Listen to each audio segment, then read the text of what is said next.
Polycarp, the Bishop of Smyrna, one of the Apostolic Fathers. Polycarp was a servant of Christ and bishop of church in Smyrna, a city in the province of Asia now known as Izmir. He was born around the year 60 in the days when the memories of the Lord still burned brightly in the hearts of his apostles. Polycarp had the great honor of being a disciple of John, the apostle whom Jesus loved. He heard him teach with his own ears and saw with his own eyes those who had walked with the Lord himself. It was the apostles who appointed him as Bishop of Smyrna.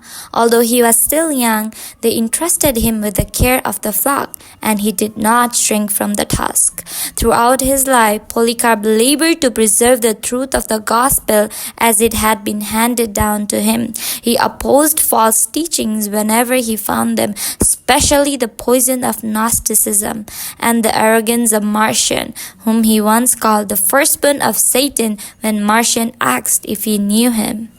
Polycarp wrote a letter to the faithful in Philippi. Perhaps they had read it. In it, he encouraged them to live uprightly, to hold fast to the faith, and to stand in unity as members of Christ's body. In that letter, he drew from the Holy Writings, what they now call the New Testament. He quoted from the Gospels of Matthew and Luke, from the Acts of the Apostles, and from the letters of Paul, Peter, and John. These were not new or strange texts to him. They were already treasured in his assemblies, proclaimed aloud, and held as truth. Among those deeply influenced by Polycarp was Irenaeus, who as a young man heard him teach in person.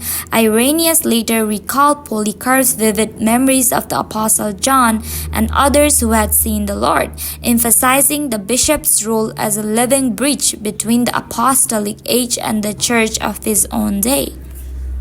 He lived to the age of 86, and throughout those years he served his Lord without regret. But in the end, the Roman authorities declared him a criminal, not for theft or for violence, but because he bore the name of Christ. They came for him in the quiet of a farmhouse where he was staying. Though he could have fled, he chose not to. He had no fear. They brought him to the stadium in Smyrna, where a crowd had gathered. The proconsul urged him, "Swear by the genius of Caesar, curse Christ, and I will release you." But Polycarp could not. He replied, 86 years have I served him, and he has done me no wrong. How then can I blaspheme my King and Savior? They sentenced him to be burned. As they lit the fire, he stood firm. The flames rose, but, so they say, did not touch him. It was as though the fire curved around his body. When they saw that he did not die, a soldier was ordered to thrust a blade into him. So it was that Polycarp gave up his spirit, not in defeat, but in triumph.